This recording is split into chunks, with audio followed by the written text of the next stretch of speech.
Hello guys, I am Ritik Raj and welcome back to E square science. इस lecture में हम लोग पढ़ने वाले हैं double displacement reaction, that is the fourth type of chemical reaction. Okay, so let's start our topic, that is double displacement reaction. तो सबसे पहले जान लेते हैं कि डबल डिस्प्लेसमेंट रिएक्शन होता क्या है। ठीक है, तो देखो, those reactions in which two compounds react with each other by exchanging their ions to form two new compounds is known as double displacement reaction। यानी कि डबल डिस्प्लेसमेंट रिएक्शन एक ऐसा रिएक्शन है जिसमें दो कंपाउंड्स एक दूसरे से रिएक्ट करते हैं बाय एक्सचेंजिंग देयर आयंस, अपने आयंस को एक्सचेंज करके, to form two new compounds, दो नए कंपाउंड्स और बनाने के लिए। तो वैसे रिएक्शन को हम डबल डिस्प्लेसमेंट रिएक्शन कहते हैं। ठीक है, जैसे उसका फॉर्मेट देख लो। अगर हम ए बी सी और डी इन चारों को अगर हम एलिमेंट मानते हैं तो ए बी हमारा क्या हुआ, एक कंपाउंड हुआ।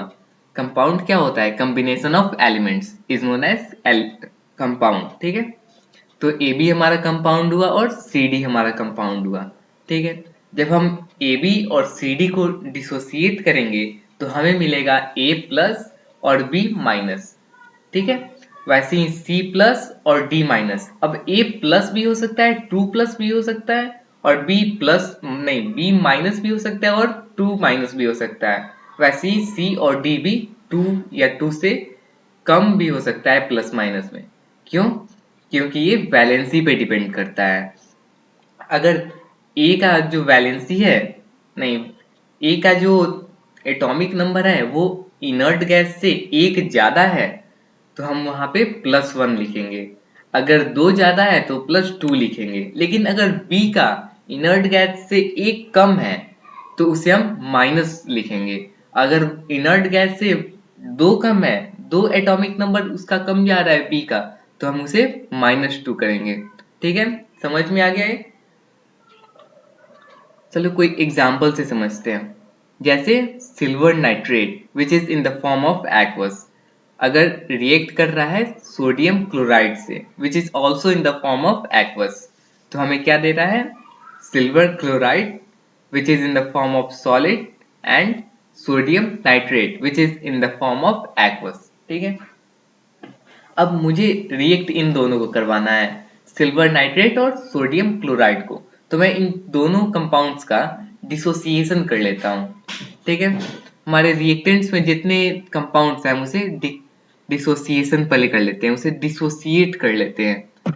तो हमारा सिल्वर क्या हुआ, प्लस है। क्यों प्लस है? क्योंकि इनर्ट गैस से मात्र एक ज्यादा है इसके पास। अगर ये एक लॉस कर दे तो ये इनर्ट गैस के जैसा बन जाएगा, स्टेबल बन जाएगा। ठीक है, और नाइट्रेट जो है एक अगर ले ले तो वो इनर्ट गैस जैसा स्टेबल बन जाएगा।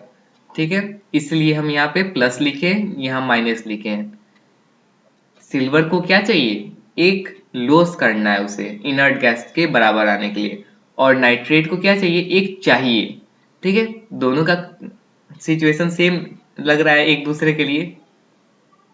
तो वैसे ही हम सोडियम क्लोराइड का भी कर लेते हैं, सोडियम प्लस वन और क्लोराइड माइनस। ठीक है, अब इसका हम क्रॉस मल्टीप्लीकेशन करेंगे। प्लस को हम यहाँ मल्टीप्लाई करेंगे और माइनस को हम यहाँ, माइनस को नहीं और प्लस को नहीं, इसका जो डिजिट है, कांस्टेंट टर्म है, हम उसे करेंगे। तो यहाँ पे वन है, यहाँ भी वन है, हम इसे करेंगे यहाँ पे और इसे भी यहाँ करेंगे। तो हमें क्या मिलेगा, AgNO3। ठीक है, क्योंकि वन तो लिखा नहीं जाता इसलिए हम यहाँ पे सिर्फ Ag रहने देंगे, और NO3 है तो NO3 ही रहने देंगे। फॉर्मूला कैसे बनाया जाता है समझ में आ गया आपको?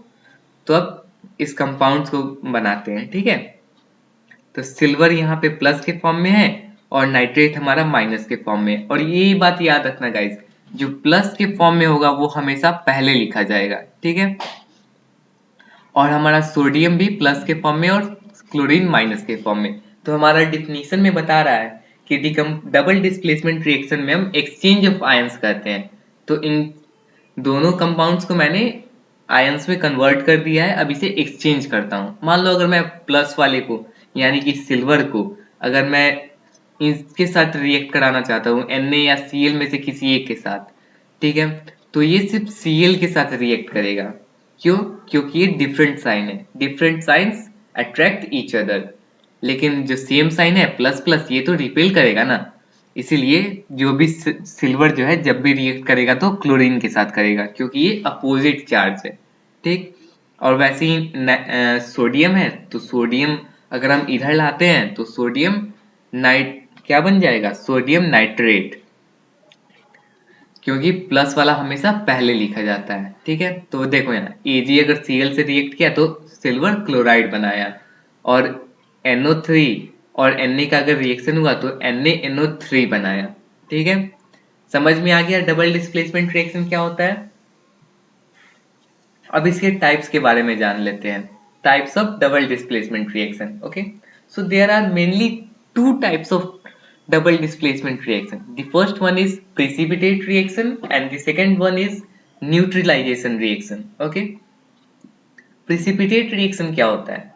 A precipitate reaction is a reaction in which soluble ions in separate solutions are mixed together to form an insoluble compound that settles out of a solution as a solid. ठीक है, प्रेसिपिटेट रिएक्शन क्या है? Precipitate reaction एक ऐसा reaction है जिसमें soluble ions का जो सॉल्यूशन होता है उसे हम सेपरेट सेपरेट रखे रहते हैं। अगर हम उन दोनों को एक दूसरे में मिक्स कर दें, सॉल्यूबल आयंस वाले सॉल्यूशन को अगर हम एक दूसरे में मिक्स कर दें तो वो इनसॉल्यूबल कंपाउंड बनाएगा, जो कि उसी सॉल्यूशन के नीचे जाकर सेटल हो जाएगा, जो कि सॉलिड के फॉर्म में होगा। ठीक है, अब इसे हम एक एग्जाम्पल के फॉर्म में देखते हैं। जैसे कि वही एग्जाम्पल हम ले लेते हैं, सिल्वर नाइट्रेट और सोडियम क्लोराइड।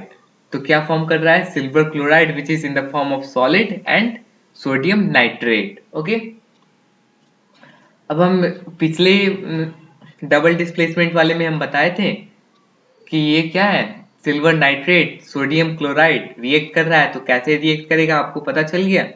अब प्रिसिपिटेट रिएक्शन के बारे में एक बात हमेशा याद रखना कि वो जब कि वो जब भी फॉर्म करेगा तो वो एक्वस सॉल्यूशन में रहेगा तभी फॉर्म करेगा। सॉल्यूशन का मतलब ही एक्वस होता है। ठीक है, दोनों कंपाउंड्स एक्वस फॉर्म में होना चाहिए। ठीक है, अगर हम इन दोनों को रिएक्ट करा रहे हैं तो हमें silver chloride plus sodium nitrate मिल रहा है। तो हमारा सॉलिड वाला पार्ट ये है, तो प्रिसिपिटेट रिएक्शन हमारा क्या बताया गया है, settles out of solution as a solid, मतलब कि प्रिसिपिटेट हम रिएक्शन हमारा हमेशा सॉलिड में आएगा।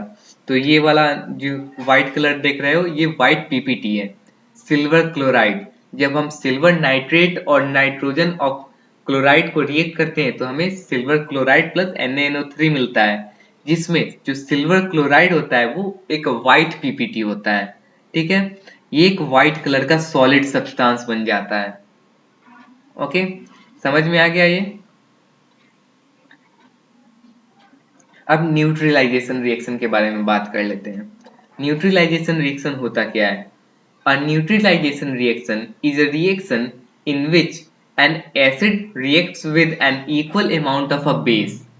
न्यूट्रलाइजेशन रिएक्शन एक ऐसा रिएक्शन है जिसमें इक्वल अमाउंट ऑफ एसिड और equal amount of base react करता है। ठीक है, तो वो वैसे रिएक्शन को हम न्यूट्रलाइजेशन रिएक्शन कहते हैं। ऐसा नहीं कि एसिड का अमाउंट कुछ ज्यादा हो गया और बेस का कुछ कम हो गया तो उसे हम न्यूट्रलाइजेशन कहेंगे।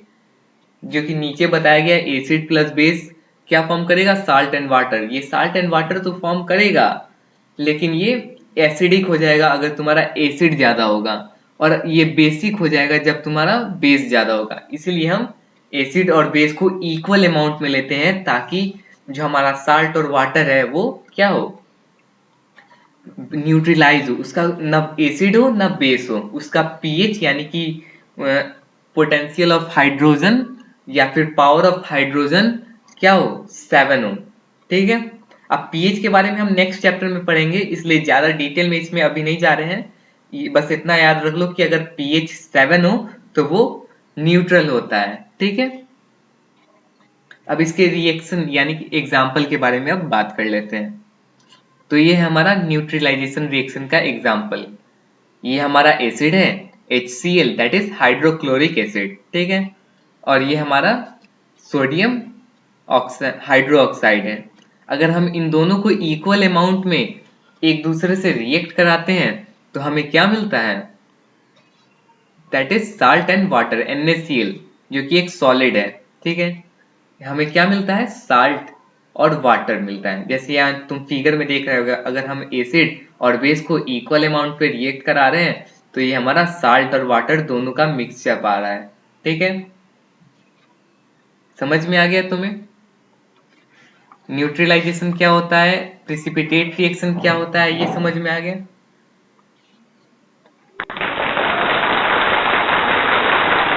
तो गाइस यहाँ पे हमने डबल डिस्प्लेसमेंट रिएक्शन को कवर कर लिया है, तो नेक्स्ट क्लास में हम लोग रिडॉक्स रिएक्शन को पढ़ेंगे। ठीक है, so see you in the next lecture. और अगर आपने इस चैनल को अभी तक सब्सक्राइब नहीं किया है तो कर लो गाइस, और बगल में जो बेल का आइकन है उसे भी क्लिक कर दो, जिससे आपको नोटिफिकेशन मिलती रहेगी हमारी नई वीडियोस की। So bye, see you in the next lecture.